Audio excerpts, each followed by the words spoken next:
daerah yang berasal dari NTT untuk memenuhi tugas mata kuliah pendidikan multikultural yang diakui oleh dosen Ibu Kristiwardani yang beranggotakan. Saya Indrianti dengan NIM 044. Saya Indrianti dengan NIM 049. Saya Reza Kalian dengan NIM 048. Saya Fadli Fajar BB dengan NIM 062. Saya Nadia Rahmana Mintom dengan NIM 234. Saya David Daripada lama-lama langsung saja kita saksikan videonya. Stay tune.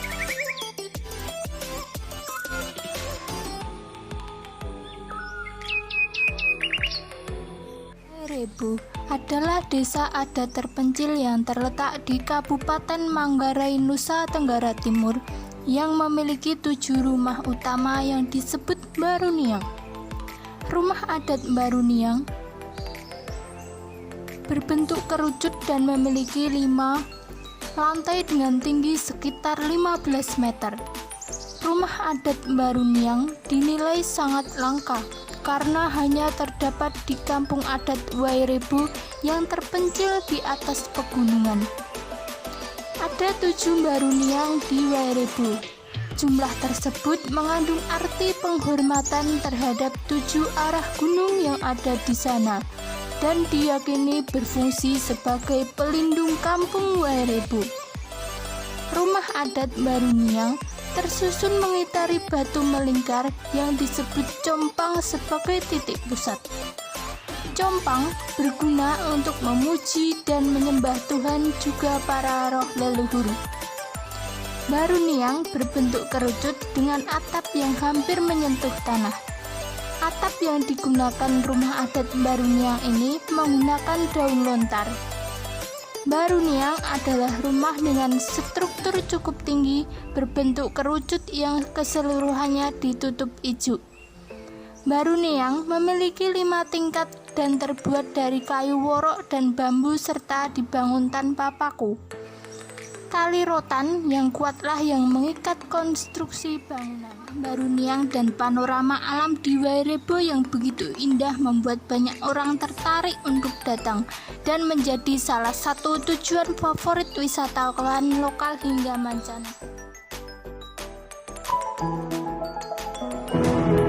Manggarai merupakan salah satu suku yang ada di Indonesia.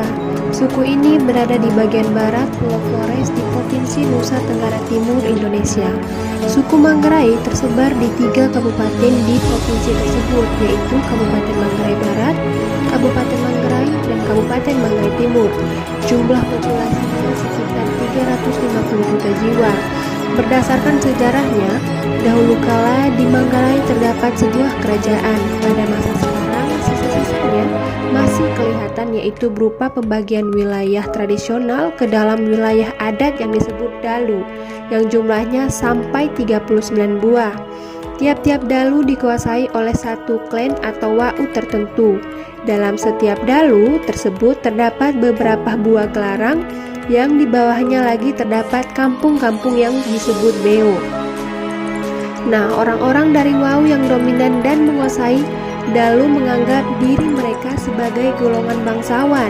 Antara satu dalu dengan dalu yang lainnya sering mengadakan aliansi perkawinan dalam sistem yang mereka sebut perkawinan tungku atau semacam perkawinan sepupu silang.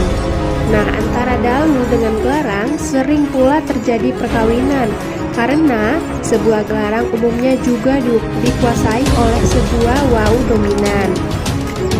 Dalu sebagai bawahan kerajaan dipimpin oleh seorang kraeng yang biasanya dipanggil kraeng adat.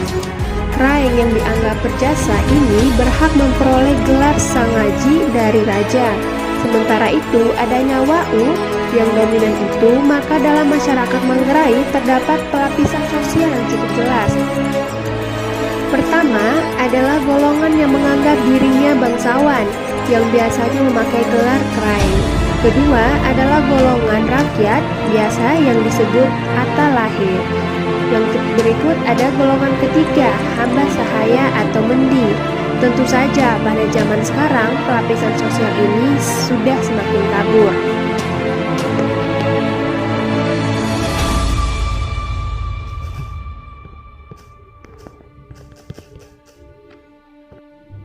Suku Manggarai mayoritas mengabdikan hidupnya untuk bercocok tanam di ladang dan sawah. Tanaman yang mereka tanam diantaranya adalah padi, ubi kayu, jagung, buah, dan sayur. Selain itu, mereka juga beternak, yaitu berupa hewan kerbau, sapi, kuda, ayam, serta melaut. Pada umumnya, masyarakat suku Manggarai memeluk agama Katolik dan Protestan. Bahasa Manggarai cukup beragam. Bahasa ini memiliki perbedaan dalam hal dialek, seperti dialek Mbaen, Pota, Bai, Rejong, Pai, Manggarai Timur, Manggarai Tengah, dan Manggarai Barat. Nah, suku Manggarai mempunyai beberapa tradisi upacara ritual adat yang dilakukan sebagai ucapan syukur terhadap kehidupan yang telah dijalani dalam beberapa periode waktu. Upacara adat tersebut antara lain adalah ritual Penti Manggarai adalah upacara ritual dalam merayakan syukuran terhadap hasil panen yang mereka miliki. Kemudian ada ritual Barong Ngodok adalah upacara adat untuk mengundang roh penjaga kebun yang berada di pusat lingko atau bagian tengah kebun. Kemudian ada ritual Barong Wae adalah upacara adat untuk mengundang roh leluhur yang menjadi penunggu sumber mata air. Ritual Barong Compang adalah upacara adat pemanggilan roh penjaga kampung pada malam hari. Ritual Wisiloce adalah upacara adat yang dilakukan agar semua roh yang diundang dapat menunggu sejenak sebelum puncak acara penti. Nah, kemudian ada ritual Libur Kilo adalah upacara adat untuk mensyukuri kesejahteraan keluarga yang berasal dari masing-masing rumah adat. Selain beberapa upacara adat di atas, suku Manggarai juga memiliki olahraga tradisional yang mereka sebut sebagai caci. Olahraga caci ini adalah pertarungan dua orang laki-laki di sebuah lapangan luas. Mereka berdua saling memukul dan tangkis menggunakan pecut dan tameng. Sebelum pertunjukan ini dimulai, biasanya ada pentas tarian danding. Tarian ini juga biasanya disebut sebagai tandak Manggarai yang khusus dipentaskan untuk meramaikan pertarungan caci.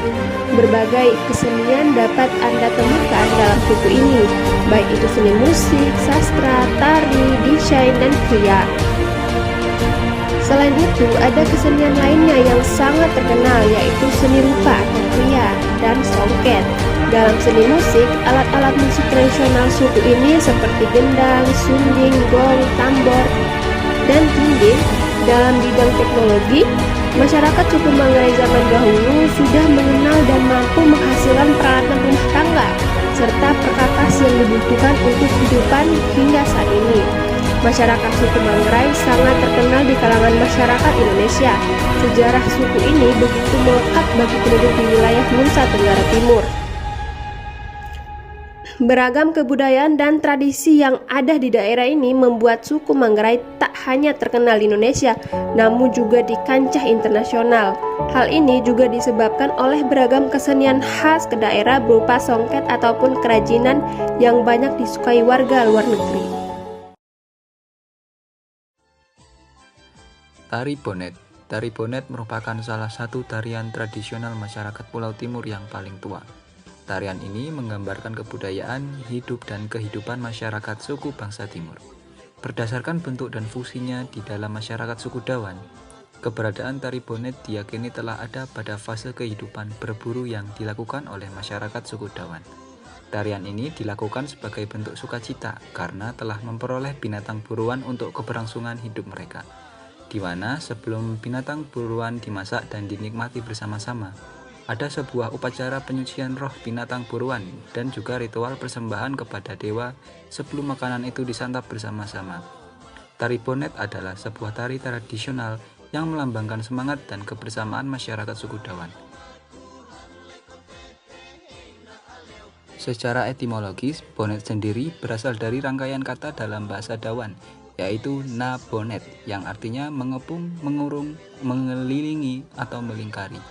Bahasa ini dipakai oleh masyarakat di sebagai wilayah Kabupaten Kupang, Timur Tengah Selatan, Timur Tengah Utara, dan sebagian Belu. Bonet sendiri berasal dari kata kerja boen yang berarti mengelilingi atau membagi. Kata itu bersinonim dengan kata fun atau nafun, misalnya asu boen metan atau anjing yang mengelilingi musang. Toktol Bonet duduk dalam bentuk lingkaran. Bonet dalam hal ini dimaksudkan sebagai membungkus atau dibungkus. Dalam konteks tari bonet bisa diartikan menari dengan posisi membentuk lingkaran. Tari bonet juga dikenal dengan cirinya yang khas, yaitu bentuk formasinya yang melingkar dan juga penggunaan puisi atau pantun dalam liriknya yang mengandung kekayaan khasanah sastra lisan dari suku Dawan. Tidak hanya itu, tarian ini begitu populer karena nyaris ada dalam setiap kegiatan maupun peristiwa adat masyarakat Dawan. Saya Lia Fatra Nurul Maula dengan NIM 201515043. Di sini saya akan menjelaskan tentang pakaian adat Nusa Tenggara Timur. Yang pertama, suku Leo.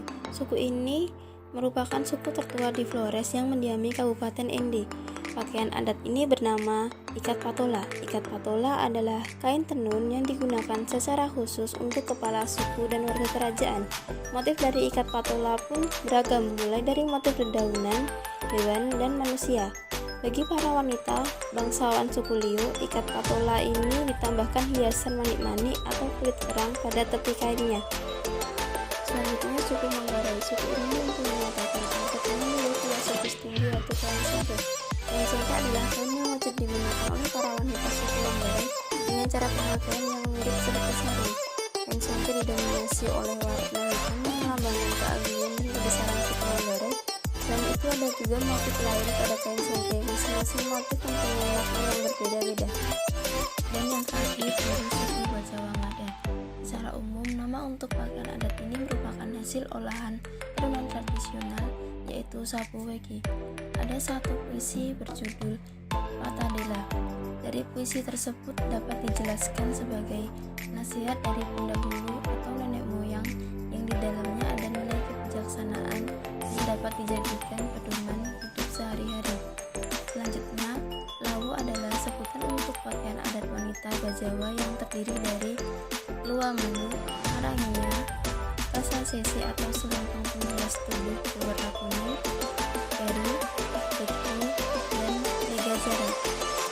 Assalamualaikum warahmatullahi wabarakatuh. Perkenalkan, saya Riana Dwi Utami dengan NIM 069 akan mengenalkan makanan khas dari Nusa Tenggara Timur. Kali ini kita akan memperkenalkan salah satu makanan khas dari Nusa Tenggara Timur yang biasa disajikan dalam upacara adat turun-temurun dari nenek moyang, yaitu ra'arete. Pertama, kita akan merebus ayam dan kelapa parut hingga matang. Lalu kita akan menumbuk merica, ketumbar, jahe, bawang merah, bawang putih, cabai merah, sereh, garam. Kita haluskan di dalam cobek. Lalu akan kita campurkan ke dalam rebusan ayam yang sudah matang tadi. Sebelum kita campurkan ke dalam rebusan ayam, kita campurkan dulu kelapa parut yang sudah disangrai.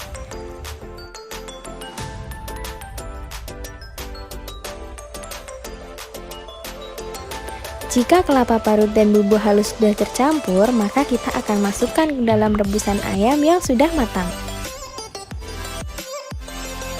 Kita tunggu beberapa saat, lalu kita tunggu hingga matang. Jika sudah matang, kita akan angkat ke dalam piring. Namun, kita akan sisakan setengah untuk kita buat menjadi utafiso. Utafiso sebenarnya adalah daun temu ireng yang bermanfaat untuk kesehatan dan biasanya dicampurkan ke dalam ra'arete. Kita masukkan daun temu ireng yang sudah dicacah hingga layu, tidak perlu berlama-lama, lalu makanan akan siap disantap. Masakan ini selalu digemari masyarakat NTT saat ada upacara adat. Karena rasanya yang sangat lezat, makanan ini sangat ditunggu-tunggu oleh masyarakat. Saya Zakaria dengan NIM akhir 148. Di sini saya akan menjelaskan tentang kuliner khas NTT, yaitu rumpuh rampe.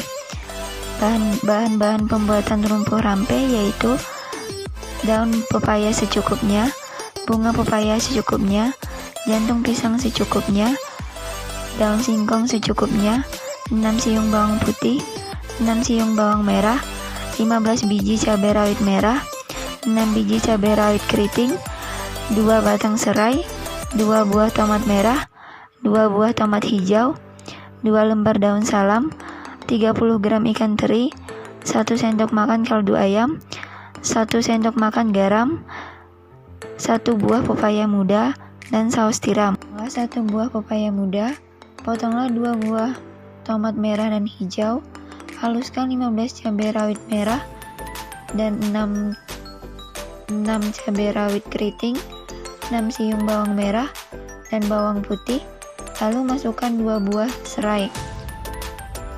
Gorenglah ikan teri hingga kering. Masukkan bumbu-bumbu ke dalam wajan yang sudah dihaluskan hingga harum. Masukkan 2 buah daun salam ke dalam wajan yang berisi ikan teri dan bumbu yang sudah dihaluskan. Masukkan pepaya muda yang sudah diiriskan ke dalam wajan, aduk hingga tercampur rata. Masukkan tomat yang sudah diiriskan ke dalam wajan, aduk hingga tercampur rata.